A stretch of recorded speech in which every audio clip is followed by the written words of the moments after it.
Hi guys. So, kanina kasi nagtimpla si ate or nag-prepare si ate Luz ng pancake. Siya nagtimpla, pero ako nagluto. So, titikman natin guys. Actually, masarap talaga to kasi alam ko talaga. Pasensya na kayo guys sa kalat guys. Kasi alam ko talaga sa ate Luz magaling magtimpla talaga.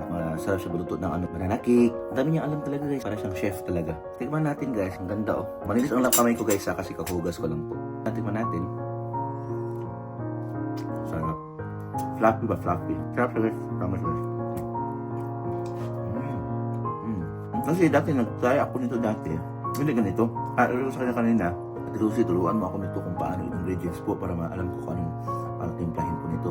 Banana pancake po guys. Banana pancake guys. Tapos, ano ako isi-share sa inyo? Ang isi-share ko sa inyo guys is, dati kasi, nung bata pa ako dati, elementary pala ako dati, yung mama ko din talaga nagtitinda ng ganito. Sa Cebu. Ganito din siya, pero hot cake ang tawag sa amin doon. Yung ganito ang kulay niya, brown. Hindi siya fluffy din, hindi siya makapal. Sakto lang siya, yung masa lang ba? Kumbaga. Ang mama ko kasi magaling din siya magluto. Kahit papa ko magaling magluto. Dati yung bata pa kami, ito yung binibenta namin dati. Pumunta kami sa mga bahay para binibenta namin. Kasi, pag hindi kami magbibenta ng ganito, wala kami kakainin dati. Kami naglalako guys, ng ganito guys. Dati yung pulburon, at ano.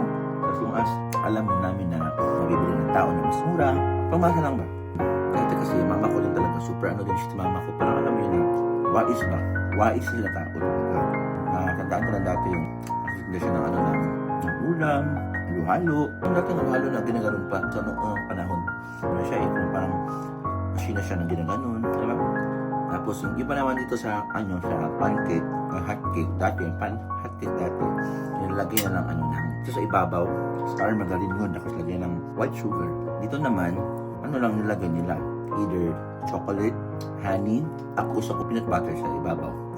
Yung dati mura pang bilihin dati, kung gusto mong magtinda ng hot cake. Yung kasi mahal-mahal na, mas lalong mahal. Super mahal ngayon sa Pinas, di pa naayos yung problema sa Pilipinas. What to do? So, pili ka na mas mura na ano, ingredients, di ba? May ito maubos ang isa.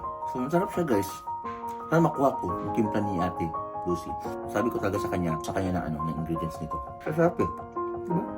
Last ito guys. Bye. Thanks for watching.